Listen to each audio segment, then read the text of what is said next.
So, you want to bag your Toyota ALPHARD.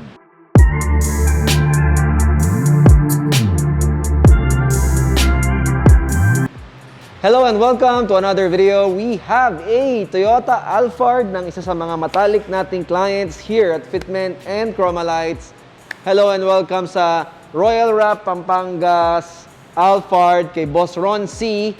of Angeles. Thank you sa inyo, Boss Ron, for being part of Fitment. Well, you're already a part of Fitment before. We actually surprised his brother.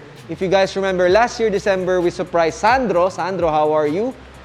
And yeah, it was just a fun time. Regalo namin yun for his brother. We actually bagged his Altis in secret. Hindi alam nung kapatid niya na ini-airsus pala yung kotse niya. We have his ALPHARD now here. He's the mastermind of that event. And he figured kailangan din daw niya ng airsus because nagpalit siya ng Tane Enduro Pro for the ALPHARD and it was a bit stiff because he was using stock springs. And he said, can you do something about it? Can you do air suspension? Let's see if it actually will ride better. If you want to know more about how we did this car, please subscribe to the channel, like and share the video, and hit the bell icon for a notification, and keep watching the video to see. We're going to discuss the front and the rear suspension of the part of this car. We're gonna show you the difference din nga pala ng ALPHARD Gen 1 is the first generation ALPHARD and the second generation which we actually did before. Ito yung isa, ito naman yung sa Davao. There's a big change from the ALPHARD noon, which is this one, sa ALPHARD ngayon, which is yung ginawa natin lately. And we'll get to that later. You'll be surprised. If you're looking for an ALPHARD, you might want to watch this video because we're going to talk the difference kung ano ang pinagkaibahan ng Gen 1 sa Gen 2. So strap in your thinking hats and I need your ears for this. Let's actually discuss the under chassis of the car. And let's actually dive into it right now. Alright, hello and welcome sa front side ng suspension ng Toyota ALPHARD natin here. So right out of the bat, we are actually sporting a Tane Enduro Pro. Enduro Pro means hindi na-adjust yung kanyang damping, pero it has already a fixed damping na okay for this type of vehicle. So Enduro Pro Plus, yun na-adjust yung damping.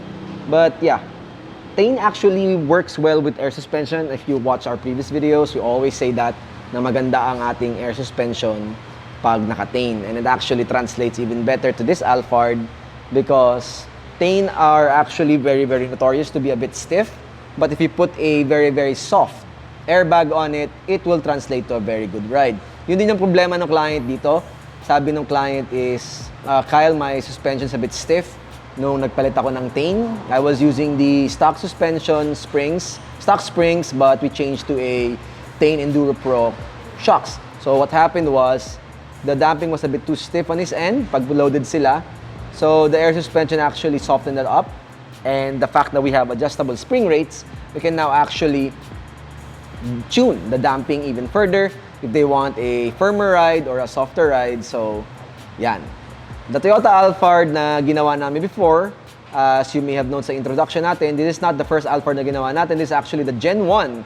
The second generation actually has similar or almost the same suspension sa unahan, but a very different suspension sa likod, which we'll discuss later on.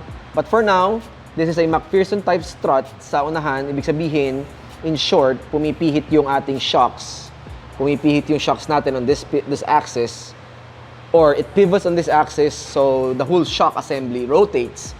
And that is a problem sa atin sa air suspension if we're talking about the hose line. The hose line is behind the shock and it follows the brake line accordingly. So ang maganda dito is pag kumabig yung manibela, sinusundan natin yung ating brake line, so you shouldn't have any problems dun sa ating route ng hose line natin. So yun lang naman yung technique dito on how to route your hose lines properly is to follow something that actually the factory already put, which is the brake lines. Discussing naman the space, we're actually using the fat double bellow bag, and as you can see, my hand just moves around the bag. Now, sa taas, checking sa taas, that's actually our stock bearing pa rin. We actually mated that stock bearing to the plate so that it will not actually fall off of place. So ito lang kasi ang problema sa stock suspension. It has the spring type bearing, which we don't have anymore, the spring itself. So we have to adapt that stock shock bearing to the suspension. That's all we need to discuss sa unahan ng kotse. Let's actually move to the back where there's actually a difference from the ALPHARD Gen 1 to Gen 2. And you'll see. Okay? So let's go to the back side. Alright, hello and welcome sa rear side na suspension ng ALPHARD. And right off the bat, sasabihin ko agad sa inyo ang pinagkaibahan ng ALPHARD na ito sa modern ALPHARD na meron tayo or nagawa before. So as you can see, this is actually a divorce type suspension. Ito yung spring natin, the air spring, and we have our shocks here. So divorced. The only difference nito sa ating ALPHARD na Gen 2 sa Gen 1 is that this generation of the ALPHARD is sporting a dependent rear suspension. So yung left and right suspension is connected by a torsion beam. Ito yung torsion beam niya, hindi nyo na makikita masyado, pero it goes from this side to that side, connecting both ends. So it's a dependent suspension. That actually translates to a very, not maganda naman yung ride, pero it's a bit bouncy because when the left of the wheel bounces, the right of the wheel bounces as well. So the bounce translates or oscillates from left to right. Yun yung issue sa mga ganitong suspension. Dependent suspensions tend to ride a bit rough, stiffer than independent rear suspension, which the new ALPHARD has. Ito yung difference ng ALPHARD na ito sa next generation. If you're looking for a better suspension setup, you should get the next generation ALPHARD. So sa generation na ito, you don't get that independent rear suspension. And yun ang napansin namin. Because we actually worked on the ALPHARD, the Gen 2 beforehand, before this, and sabi namin, baka parehas. Pero lo and behold, it's actually different. Dependent rear suspension versus independent. And that's a big factor in the game. So nakikita nyo nagle-letter C yung bag natin dito, it's because naka-jack stand yung kotse. Since this is a dependent suspension, what happens is they tend to have a very, very swing angle rather than the independent rear suspension, which actually pivots from that way. Okay? So, yeah. Yun lang naman yung naging issue dito. This is very common sa mga ganitong kotse. The closest I can say na parehas to ay parehas siya sa Corolla or Fortuner. Pero the Fortuner is quite different pa, pero this is just a, dependent rear suspension. This is actually to cut cost, but yeah, it's a good thing that the new generation ALPHARD switched from this one to the independent one. Now, in the talk of the system, we can actually see the tank right here. We actually mounted the tank right there. So it's quite difficult to get an angle from that. Pero tingnan natin kung makukuha na kayo ng angle. That is the next topic, so let's actually go to that side. Alright, so moving a bit downwards sa ating suspension, you can actually see our system right there. Okay? So, surprisingly, there's a space in front of the spare tire that can actually provide us a good provision of space for our tank and our compressors. Ito lang yung maganda sa ALPHARD na ito kasi you don't have to sacrifice your spare tire to fit your air suspension into the system of the car or the chassis of the car. As you can see, we have the tank here, and we have the compressors right behind it, right there. Okay, is this good? Is this safe? Yeah, kasi we actually made a brace for this. Ang maganda dito, it actually gives the compressor's passive airflow para lumamig siya pag ginagamit. And that will actually increase the longevity of the lifespan ng ating mga compressors. So, shining a light better, you can actually see. Let's actually show you the vehicle dynamics right now. So, the car is really huge, sorry. It's really tall. Not huge, but tall. Okay? So, that's preset 2. Preset 3. Actually show you the dynamics or the gap. It's around 4 fingers. Dumating to mga 3. So, this higher than stock already. Sa likod naman, 5 fingers. Good. Decent.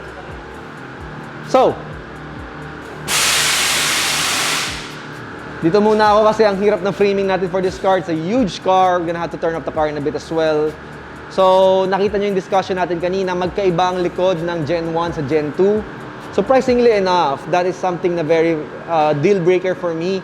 If I'm going to get an ALPHARD, I might just get the second generation because that independent rear suspension on the back really translates to a better ride than or compared to or versus the dependent suspension sa likod ng ALPHARD na ito. But nonetheless, this actually rides pretty well as well. It might be just a nitpick for me na hindi nila ginawang ganon, or I might be biased to the independent rear suspension, pero yeah. Alright, so since the car's so tall and everything, daw makakuha ng tamang angle. So we have it here. Naka-20s lang si Boss Ron ngayon. Nga pala, he's sporting a Vosen. Na this is actually 20 by 8.5 offset, around 30-35. Tapos, fender to lip kami sa likod right now. Okay? Dati yung ginawa naming ALPHARD ay 20s lang, 21s. But surprisingly, 20s dito pasok. Fender to lip sa likod. Sa unahan naman, may naiwan ng mga 1 finger, 2 fingers. But that's fine. This car is not going to be used for slamming, but it's actually going to be used for daily use comfort. So talagang, he actually wanted to improve the ride quality, kaya siya nagpa-air suspension. And thing, as I discussed kanina, tends to be, a bit stiff if you're using it for coil springs. But on the other hand, if you're using Tane for air suspension, which we actually proven and tested, actually works well. Tane with your air suspension together, actually really good. So yun yung advantage ng Tane sa air suspension. Enduro Pro lang ito, pero if you're using Enduro Pro Plus, it's actually going to give you more adjustability. And I highly suggest to get Tane Enduro Pro Plus. This is how to bag your ALPHARD. I made it brief and concise lang. No more other details to discuss. Sa wheels naman, it's very forgiving. And then, sa unahan naman, madali. Sa likod lang, yun nga, we already discussed kanina. So, thank you again kay Kuya Ron C, for actually trusting Fitment for the second time with your 2 cars. And he's actually been a suke sa Chromalights. 3 kotse na ata napagawa niya before sa akin, before pa siya nagpa-air suspension. So, we go way back, 2018. So, he's not a stranger to the shop. He's not a stranger to our boys. So, yeah, thank you for you, Boss Ron. Thank you for always supporting me as well, watching over us. He's always on the side, just observing. So, maraming salamat. So, you want to bag your Toyota ALPHARD. This is how. Okay? So, maybe next time you can actually get a Toyota ALPHARD na Gen 2. We can actually compare the suspensions sa Gen 1. And then, yeah. For now, that's going to be the end of the video. Sorry, medyo brief. As I've said, we're out of time. There's so many cars being done today. I've been Carl for Fitment Engineering, and you're watching Fitment TV. Thank you for watching, guys. I'll see you in the next episode. Sorry again sa sobrang brief ng mga videos natin ngayon. We are lacking production muna. Bye. Adios. See ya.